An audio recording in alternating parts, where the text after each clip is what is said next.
I'd like to call this meeting to order. It is March 13th, 4 p.m. Cochise County Planning and Zoning Commission meeting is now called to order. Please join me in the Pledge of Allegiance. Allegiance to the flag of the United States of America and to the republic for which it stands, one nation, under God, indivisible, with liberty and justice for all. Thank you very much. We will now do roll call. Mr. Montgomery is absent. Mr. Limbach? Present. Chair is present. Kim Depew, Mr. Watkins? Present. Mr. Young, are you with us? No, Madam Chair. Thank you. Mr. Gonzalez? Mr. Marksky? Here. Mr. Saunders? Present. And Ms. Fickett? Present. Thank you. We do have a quorum. We'd like to go through the ground rules now. Welcome to this meeting. Please turn off cell phones or silence your ringers. Please be polite to other stakeholders. No applause, no booing, no cheering. If you desire to speak, fill out a speaker information form and submit it to the planning staff before the start of the meeting. This is not required for docket applicants. Speakers must use the microphone to capture comments there in the center.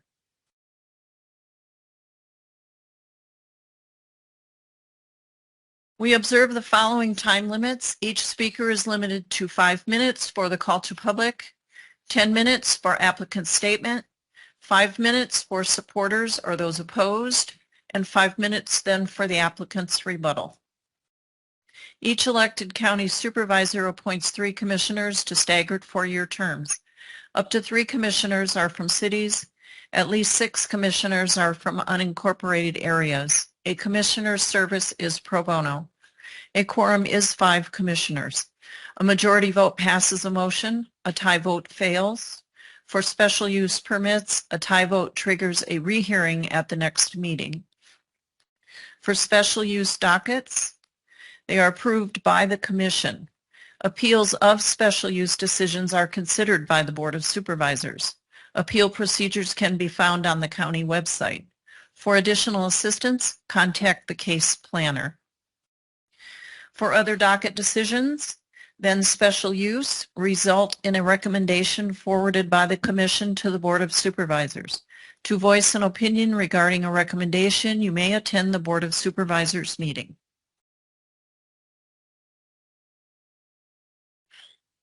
Last month's minutes, do we have any corrections? Madam Chair, Ms. Fickett? under here, public hearing, in the fourth paragraph, my name is misspelled. It's Pickett, not Fickett. And my town is not Simone, it's spelled with an E, the Simone. So if those would be corrected. Can we make those corrections? Thank you. Is there anyone else? Could I have a motion, please, to approve the minutes? So moved. Mr. Watkins, thank you. And a second? Second. Mr. Limbach will second. We will take a roll call vote. Mr. Limbach, do you approve the minutes? Aye.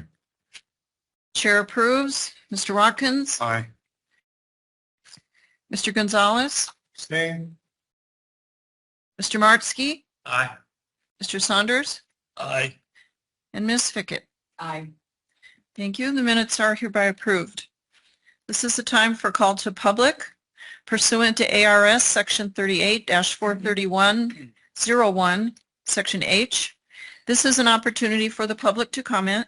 Individuals are invited to address the Commission on any issue within the Commission's jurisdiction. Since Commissioners may not discuss items that are not specifically identified on the agenda, Commission action taken as a result of public comment will be limited to directing staff to study the matter, responding to any criticism, or scheduling the matter for further consideration and decision at a later date. Do we have any public speakers? No forms have been turned in. So we will move on to the public hearings portion. First on our list this evening is RZ 24-02, labeled Sunsites Ranches. The applicant requests a rezoning from R36 to RU4, 7.7 acres. The applicant's name is Mr. Hodai. Did I pronounce it properly, sir? Thank you. Mr. Taylor? Thank you. Madam Chair, Commissioners, this is the staff presentation for docket RZ 24-02. An applicant initiated rezoning request to downzone property from R36 to RU4. The applicant is Mohammed Odai. The property is APN 403-54241A. It's located in Sunsites Ranches number 4. The property is located approximately 6 miles east of Elfrida. The zoning and location map demonstrates the location of the property. That is undeveloped state land to the east, zoned RU4. The surrounding properties are zoned R36, and none of those properties are developed at this time. Some images of the posting of the property. Concept plan provided by the applicant, basically showing a single-family residence with an accessory structure and an access point. The applicant is not required to participate, send out letters, or have a neighborhood meeting since it is a downzoning. Staff mailed out 8 notices, posted the property, and published a legal ad on 21 February. The request complies with 10 of the 15 factors used to evaluate zoning applications. Factors in favor of approval complies with 10 of those factors. Compatible, the single-family residential use is compatible with the rural development pattern. Downzone obviously reduces the number of allowed residences. We've received no opposition from nearby property owners, no factors in favor, against approval. Madam Chair, Commissioners, that concludes staff's presentation of the application. We're available for any of your questions. Thank you. This is time for the applicant's statement. Mr. Hodai, would you like to speak to us? You have 10 minutes, please.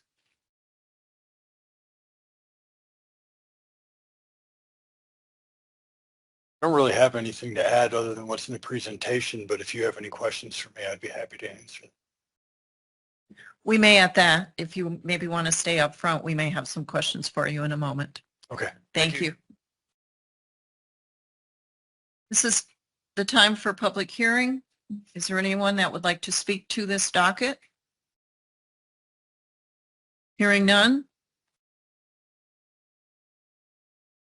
We will presume that we'll let you waive your right to rebuttal since there was no comment, sir.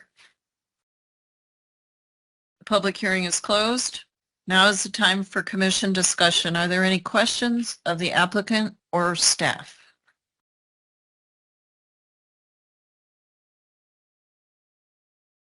Hearing none. Mr. Taylor, you want to summarize?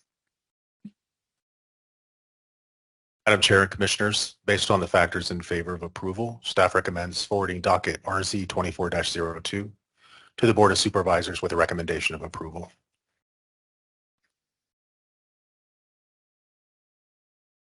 Thank you. I call for the motion, please. Madam Chair, Mr. Martsky? I move we recommend approval of docket RZ 24-02, the Board of Supervisors, rezoning parcel 403-54-0241 Alpha from RU36 to RU4. Factors in favor of approval constitute divided. Thank you. A second? Mr. Gonzalez? Is there any further discussion of this motion? And I will call for the question. Mr. Limbach? Aye. Chair votes aye. Mr. Watkins? Mr. Gonzalez? Aye. Mr. Martsky? Aye. Mr. Saunders? Aye. Ms. Fickett? Aye. I think that is the quickest docket we've ever heard, sir. Congratulations.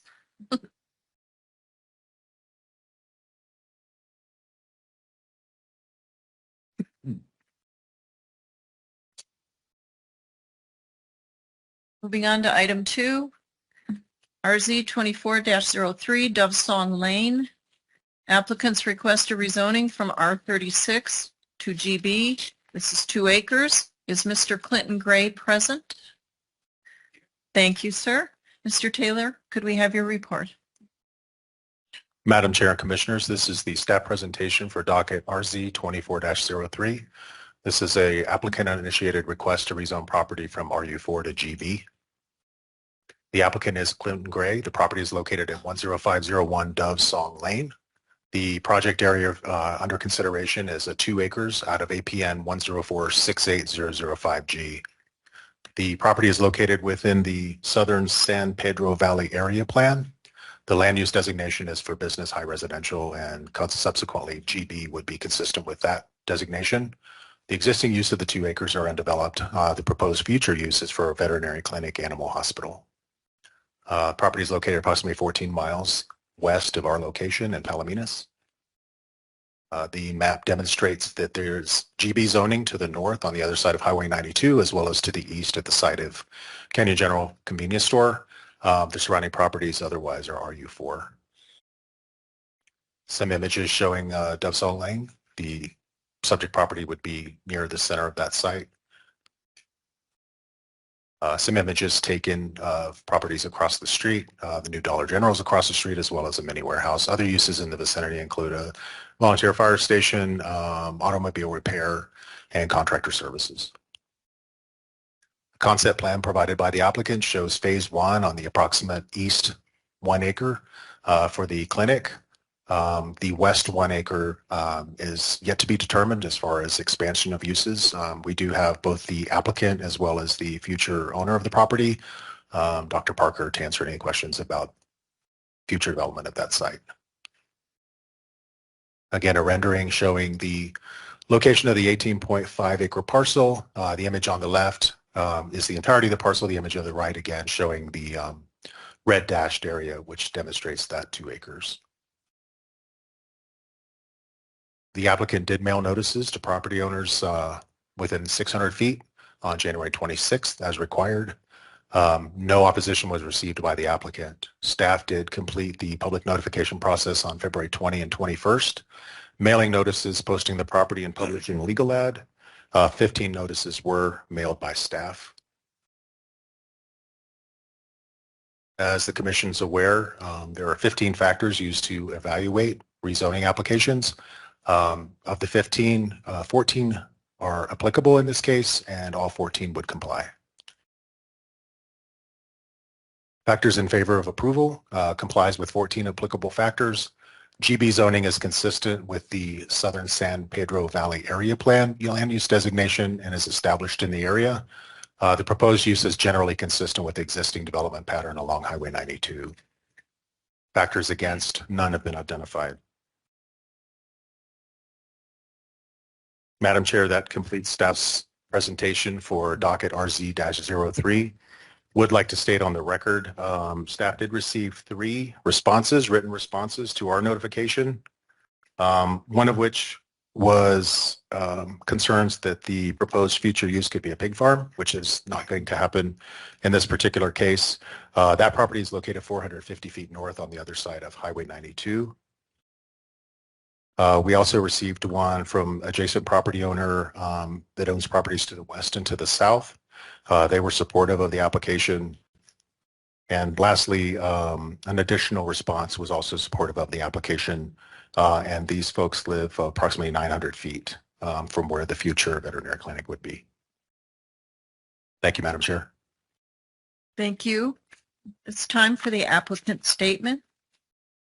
If you'd like to come to the microphone, you have 10 minutes. I won't need all that time. I just have held off selling any portion of my property for many years or dividing it because I very much like the rural location that we have and the large lot sizes. And I had felt at some point that property along the highway would be developed into something. Sorry, I get emotional. something for our community. And when Dr. Parker approached me some time back about he was looking for a location in our area, I felt it would be a great asset to our community in the future, because so many of we people in the rural area need to travel to Sierra Vista or Bisbee or further to get veterinary services. And so I felt like it would be a great addition to our community. So that's why I agreed to split off a portion of my property if this is approved. And that's all. Thank you, Mr. Gray. This is time for the public hearing. Is there anyone to speak in favor or against? Could we get him a form so that he could? Thank you. Yes, sir. Come forward. Oh, we'll come forward then. Let's do both things at the same time.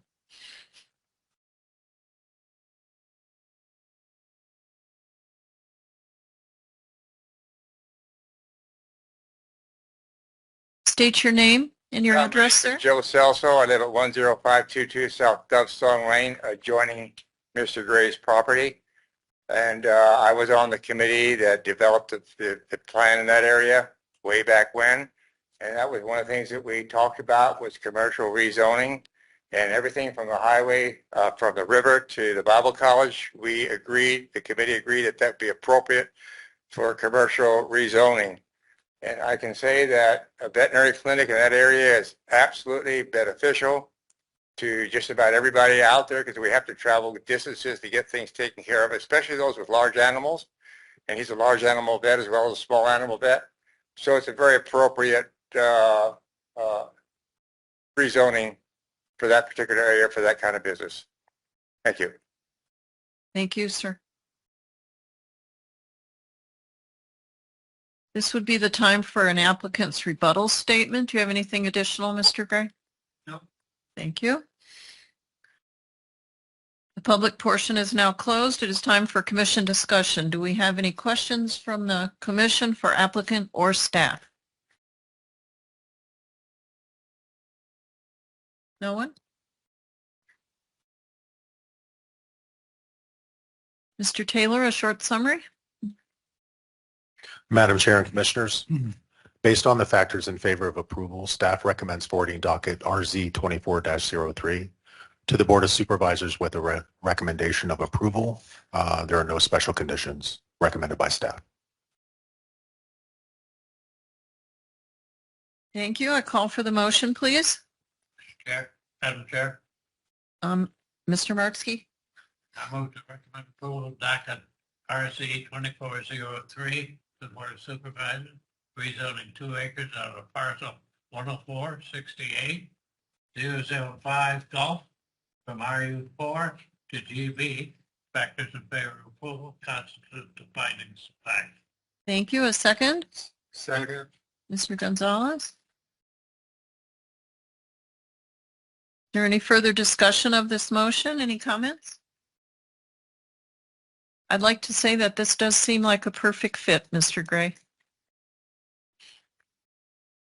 Anyone else? Call for the question. Mr. Limbach? Aye. Mr. Watkins? Aye. Mr. Gonzalez? Aye. Mr. Martsky? Aye. Mr. Saunders? Aye. And Ms. Fickett? Aye. Chair votes aye. Passes. Congratulations.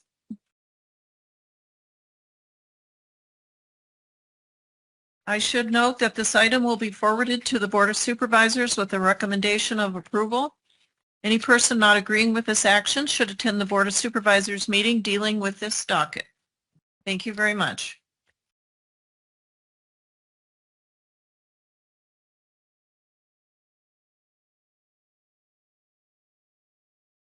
And finally, this evening, we have a rezoning 23-23 coupled with a comprehensive plan amendment 23-04. The applicant requests a rezoning from R18 to RU4. It is 25 acres. Mr. Charles Blevins is the applicant. Are you present, sir? Thank you very much. Mr. Taylor, your report, please. Madam Chair, Commissioners, this is the staff presentation for a comprehensive plan amendment application 2304, as well as rezoning application 2323, rezoning approximately 25.8 acres in Whetstone.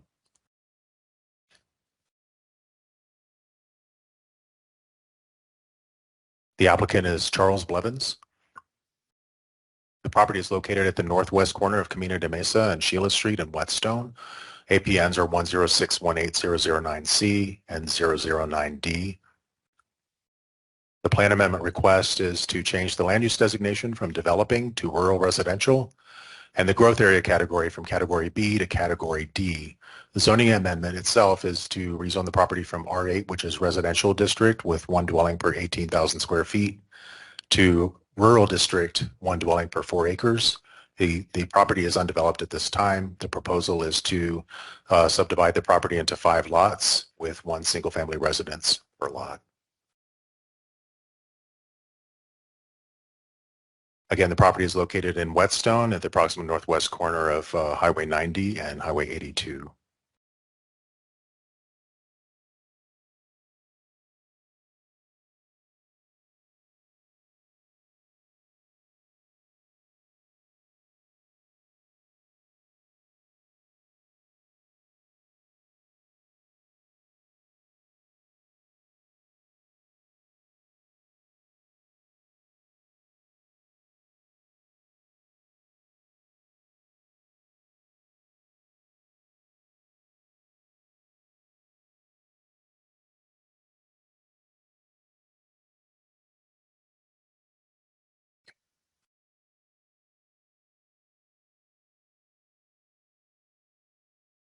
Thank you, Madam Chair. The property totals about 25.8 undeveloped acres at the corner of Camino de Mesa and Sheila Street in Whetstone. The property is zoned R18. The surrounding zoning of most of the privately owned properties is R36. There are privately owned properties to the east zoned RU4, and on the other side of that is some additional public lands. As is common with development along major thoroughfares, there's more intense uses along the frontage of Highway 90, commercial uses, much higher density residential projects. The plan designation again is developing. The blue area is neighborhood conservation, which means the prevailing development pattern of those parcels is residential. The enterprise designation along Highway 92 itself indicates predominantly non-residential uses. The developing land use designation actually extends 1.25 miles east of Highway 90. On the west side of Highway 90, that designation extends 1 mile. A broader view demonstrating the land use category as far as the developing category itself is the predominant category along the Highway 90 corridor all the way to roughly Huachuca City.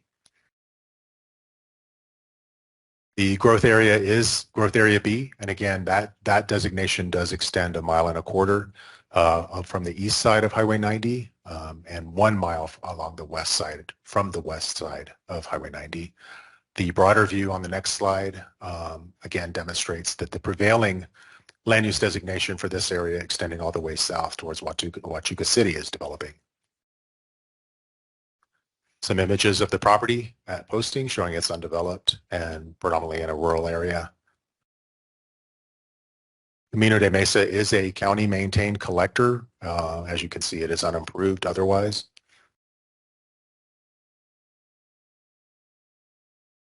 An image showing the subject property as it relates to the existing development in the area. Again, to the east is predominantly undeveloped. It's more or less grazing, as well as some state lands. The balance of the surrounding uses are properties ranging from 36,000 square feet in accordance with the zoning district, up to, much like the subject parcel, up 4, 8, 10, 12 acres per parcel. And there are approximately a dozen parcels within 1/4 mile of the subject property that are at least 4 acres. Showing some of the more dense development to the north, these are R36 parcels. Obviously, these would not be on 4-acre parcels. So that it does, the subject properties do abut, I guess you could say, a higher density single-family uses than what is proposed. This was supplied by the applicant with this application demonstrating the intent to subdivide the parcel into 5 lots. 4 of the parcels will be approximately 4 acres, with one parcel approximately 8 acres, and the one 8-acre parcel would be abutting those R36 parcels that we saw on the previous slide.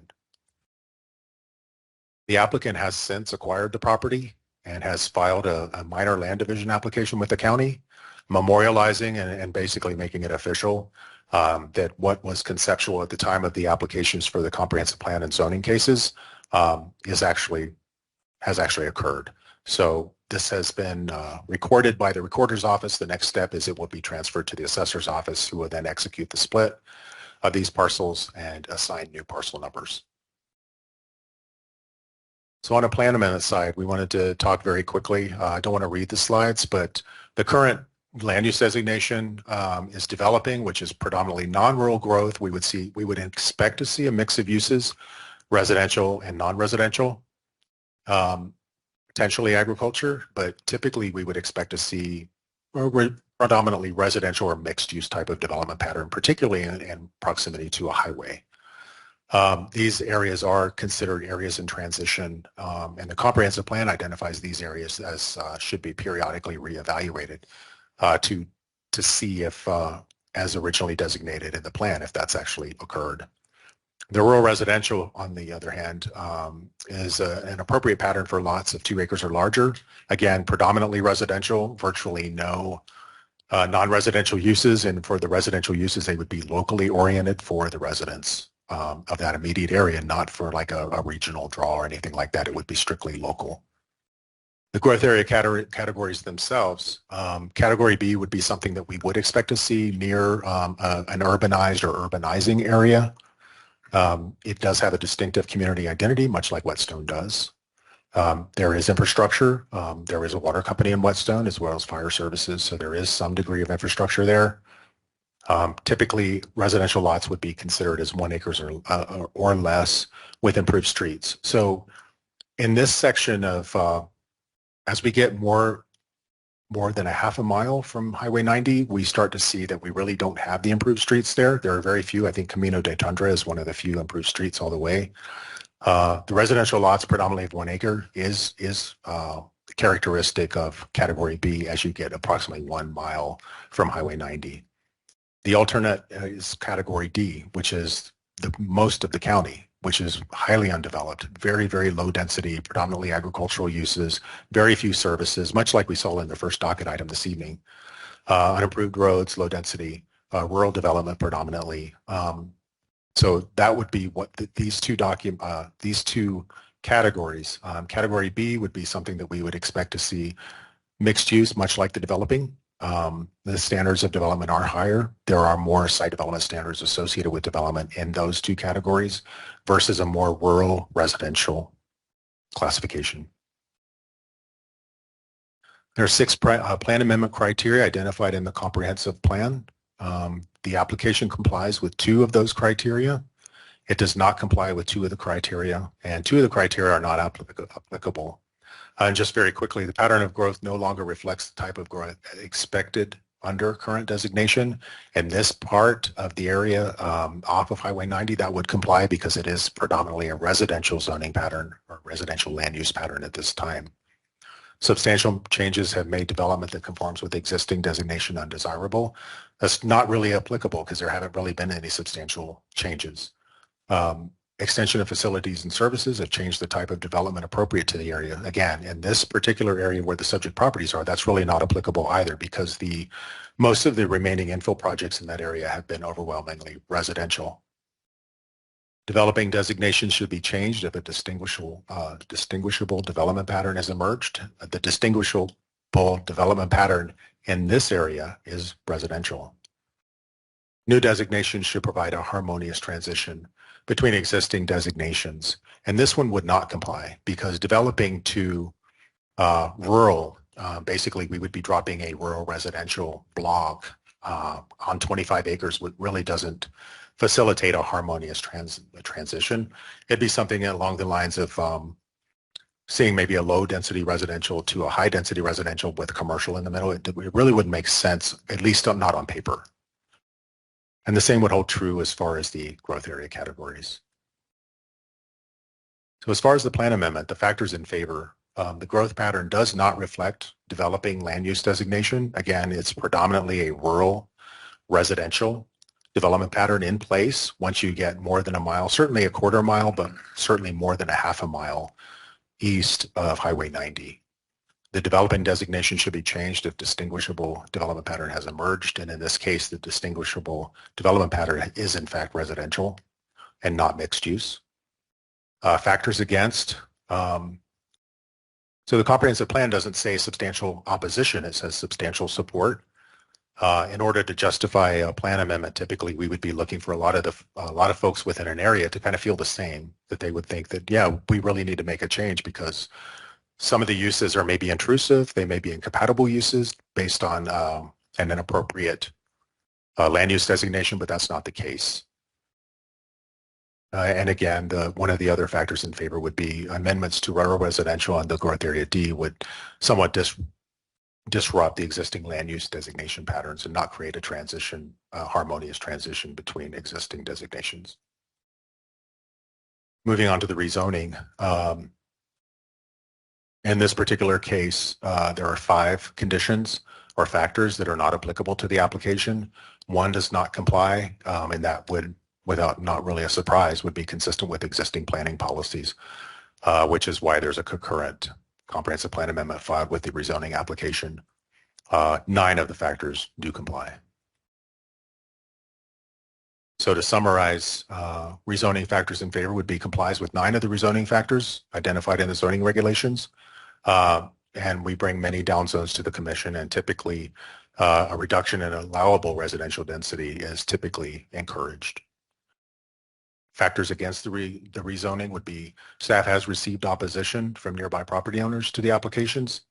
The proposed zoning district, which is RU4, does allow some non-residential uses that could potentially be incompatible with adjacent residential uses. The applicant did successfully complete the citizen review process, mailing applicant letters out in 19 January. He received 3 inquiries, I would say. They weren't necessarily opposition or support, just basically, what are you doing? Staff completed the public notification process in 20 and 21 February, mailing notices, posting the property and publishing a legal ad. And since the comprehensive plan requires notification to owners of properties within 1,000 feet of a proposed plan amendment, staff mailed out 74 notices. And Madam Chair, that concludes staff's presentation, docket RZ 2323 and CPA 2304. Just very quickly, I would like to touch on a couple of the responses that we received. We have received a few in opposition. Some of these have not really provided any justification necessarily, nothing that we would typically look at in terms of, like, say, the factors that we use. There's a property owner approximately 330 feet to the north of 9C who's opposed. There's another property owner approximately 330 feet north of 9C who is opposed, concerned about some of the conditions of the properties within this neighborhood, classifying those as abandoned or in very poor condition. There was a response in support. This property is located to the north and abuts 009D. And this individual also responded to the applicant in email. An additional opposition basically stated concern of a possible water shortage. Of course, the properties are located within the Whetstone Water District, so this wouldn't be as much of a concern if we were in a more desolate area. This property owner also abuts parcel 009D to the north. And the most recent response was in support. Just to read into the record, I support the request. It doesn't affect my property, so let the man do what he wants. This is still America for a little while anyway. This property owner owns property approximately 900 feet northwest of parcel 009C. Thank you, Madam Chair. Thank you, Mr. Taylor. This is the time for the applicant's statement. Mr. Blevins, you have 10 minutes if you'd like to speak to us. Sorry. So I'd like to say that I'm not a public speaker, never have been, so bear with me. Let's have you say your name and address first. Charles Blevins, address is going to be 9416 North Del Rio Way, Citrus Springs, Florida. First of all, my son was stationed with Chuka for a while, and we came here, stayed with him quite a bit while he was going through his training. We really loved the area. To me, it's like where I'm native from the mountains. It's like having the mountains and having good weather. You know, it's a combination of the two. So, you know, fell in love with the place. I've since rented a house, stayed here through the winter. You know, we've spent a lot of time here. So, you know, to make sure it was a good fit for us. Now, I've found this property and I've done a lot of research on it, and zoning now is R18 because apparently at one point there was a fellow last name Carson that was going to put 50 houses on this piece of property. And they'd already done hydrology reports. They had done a lot of infrastructure workups to allow for that. And for whatever reason, part of it fell through, and then it became so expensive, and then it kind of fell off. But the way it's zoned, it's R18 right now. It could technically be 50 or more houses. I don't know. There's some numbers with setbacks, but roughly that. And so I've spoke to a lot of people. Now, the people I've been able to speak to, at first it was just letters, and then I've met more people, spent a lot of time on the property, doing some work out there, and I spoke to a lot of the neighbors, met a lot of them. And people's opposition came from a place of not understanding what the point was and what that property could have been or may have been at one time or quite possibly could still be in the future. And our biggest concern was investing in a piece of property. We didn't want that feel. We wanted to be, you know, locked into, you know, nothing will ever be built above the level 4 acres per house. I think that's a good, healthy, you know, number. And so we did a lot of discussion. Once you talk to people and say, okay, this is why we're doing this is what we're doing. This is going to be, you know, all people I know or people that are related to me owning these different lots. We'll be doing, you know, that's the whole point. Now, I have, you know, I've done a lot of construction all my life. That's what I've done. So it's not like I'm coming from a place of, I'm going to put teepees and wigwams and, you know, yurts or nothing like that. It's not like that. I've done a lot of work with architects. And, you know, and like I said, I've built all my life. I know, you know, I know what I'm doing as far as that aspect of it.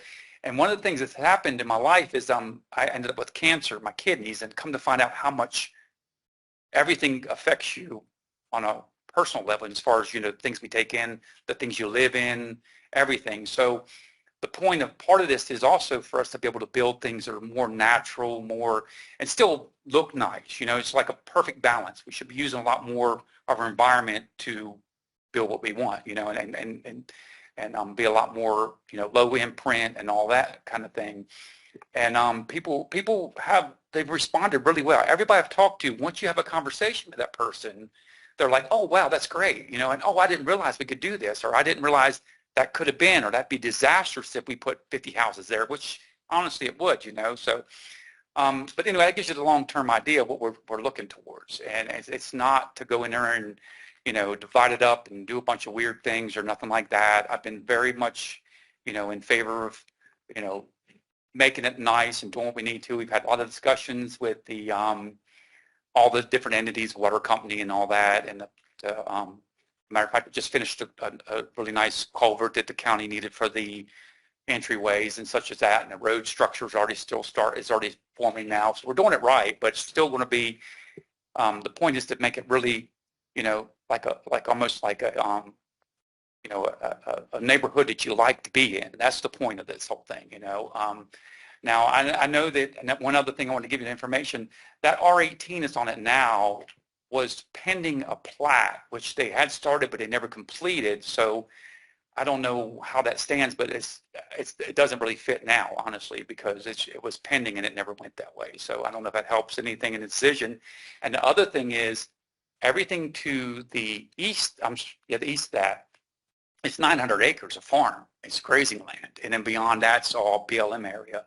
So I know it doesn't fit in some ways, but in a lot of ways, I think it does make sense, honestly, because, and not to mention the fact that, you know, with the water issues here and the growth in this area, I think everybody I've talked to would agree that's very disastrous if somebody would come in there and buy that piece of land and put a bunch of houses there. I mean, that's not what anybody wants out there. So, I mean, just so you know, I mean, I know there's been some opposition, but I think most of it comes back to the point of people not understanding what I'm trying to do, or, you know, I've had a lot of conversations with a lot of folks, and I'm very open to that, explaining and, you know, how, a matter of fact, I've had people come out, and when I was working, I was out there 2 days this week, and they come out and say, can we walk up there and see what's going on? You know, and I'm like, yeah, come on, let's have, you know, I'm not hiding from anything. So anyway, but that's all I have really basically to say, and I appreciate your time. Thank you very much. Thank you, Mr. Blevins. This would be the time for public hearing. I have no speaker forms. Is there anyone online that would like to speak to this docket? Hearing none. Mr. Blevins, you waive your rebuttal moment. Thank you. Public hearing is closed. This is time for commission discussion. Does the commission have any questions of the applicant or staff? I actually have one. Mr. Taylor, could you expand on the incongruity of the comprehensive plan? We're going to have this little piece right in the middle of the developing. I mean, what's the future of that? Is it going to happen more and more in your opinion, or what impact? Madam Chair and Commissioners, we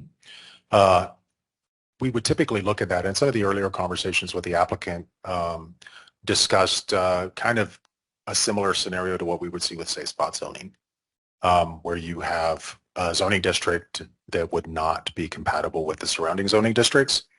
And in this particular case, basically looking at the growth area map and all of that blue, which is specifically growth area B, a change to growth area D pretty much removes all the standards. And what makes that a big deal for most projects is because the development standards are dependent upon growth areas and land use designations.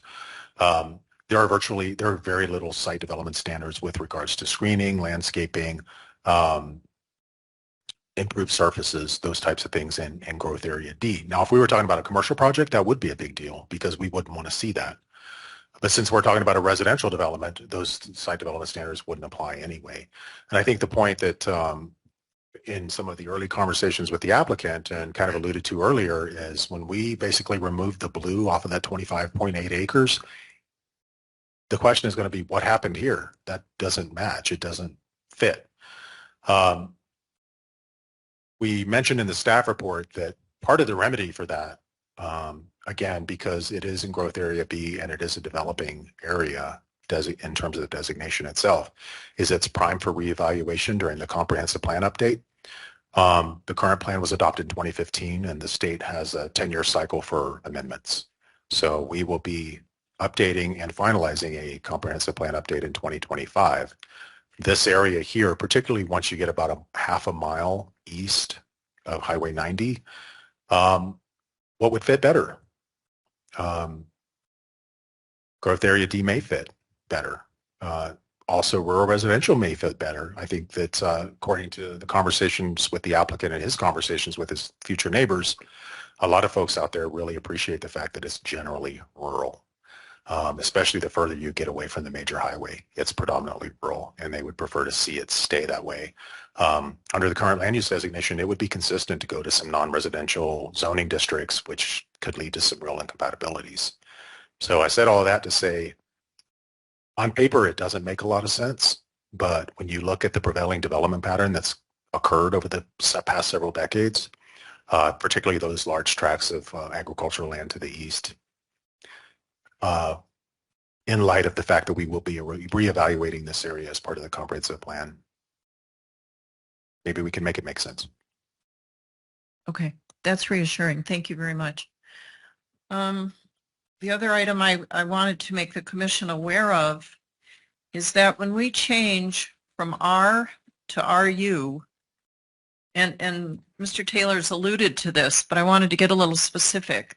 The things that happen, you add additional uses that may or may not be compatible in the area, such as veterinary clinic, grocery store, daycare facility, communication tower, I can't say it, the wind anemometer, butchering, meat curing, processing, agricultural processing, and farmers market. Now that's added on top of the R, the residential uses by right, which are civil and social fraternal associations, community gardens, residential care homes, emergency vehicle stations, riding stables, churches, etc. So I just want the commission to be aware that you are adding even more onto a rural designation than what is in a residential designation. So, Can I comment on that, Madam Chair? Nathan. That has been rolling in my head. And I'm going to show my naivety. I can't even say the word. Do we have a residential zoning with a 4-acre designation other than RU4? Commissioner Watkins, Madam Chair, we do. SR 174 would be an appropriate district as well. Again, the facilitator of these applications generally is the applicant's intent to participate in the owner builder program that the county has, which, as you know, can be virtually no plan review or permit issuance or a hybrid, so to speak. But that does require 4 acres, and it requires a zoning district with a minimum site area of 4 acres. So that's why we're here. Typically, we balked at this too because it does allow a lot of non-residential uses that could be incompatible with the surrounding development. Given the applicant's choice to move forward with the minor land division, demonstrating a degree of certainty as to what this project is actually going to be, which is residential, that's given us a little bit more comfort. We could certainly consider conditioning it to residential only development if that would be more agreeable for the commission. There's so much open land to the east, we don't know what's going to happen there. So, I'm okay with going with RU. Majority of the county is RU.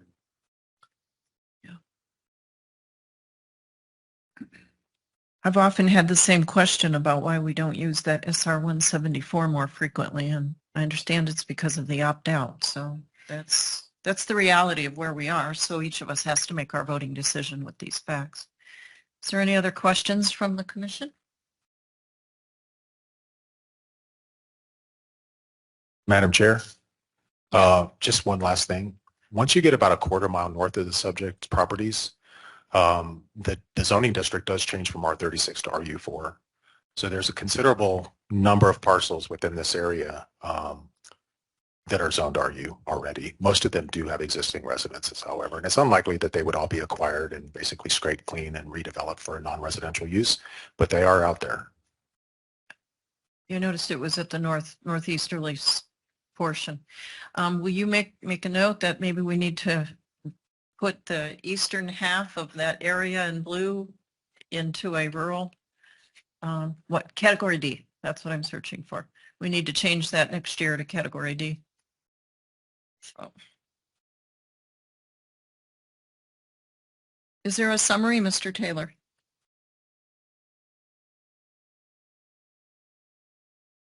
Madam Chair and Commissioners, based on the factors in favor of approval, staff recommends forwarding dockets CPA 2304 and RZ 2323 to the Board of Supervisors with a recommendation of approval. Call for the motion, please. Okay. Mr. Martsky. I move to recommend approval of docket CPA 2304 from RZ 2323 to the Board of RZ 2323 to the Board of Supervisors, amend the comprehensive plan designation in the zoning district classification of APN 106-18009C and 106-18009 Delta from development to rural residential growth area B to Booth Area D and rezoning RU 18 to RU 4. Factors in favor of Booth constitute the findings of fact. A second? Second. Mr. Limbach. Now that I've done that, I have a question for Mr. Correa. Is this an appropriate way to motion and vote on these in a combination? What if we have a disparate vote?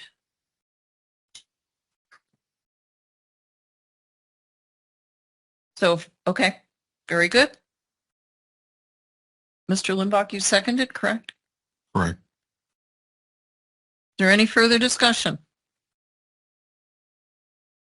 Let's call for the vote. Mr. Limbach, Aye. Mr. Watkins, Aye. Mr. Gonzalez, Aye. Mr. Markski, Aye. Mr. Saunders, Aye. and Ms. Fickett. Aye. The chair votes aye.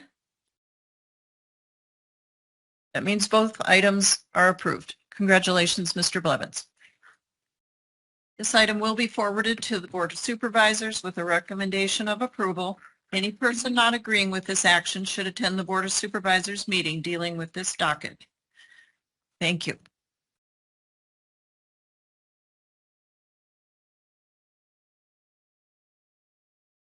It's time for the Planning Director's report. Mr. Coxworth.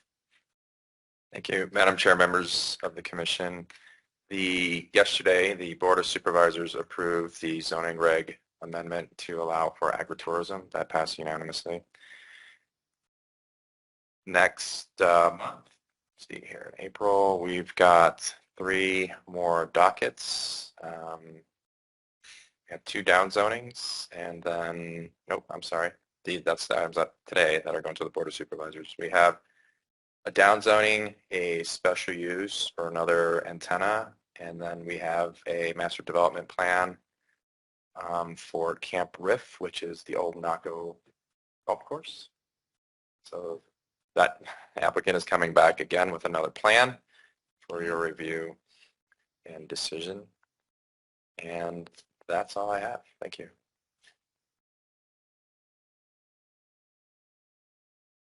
For the good of this commission. Hearing none. Adjourned.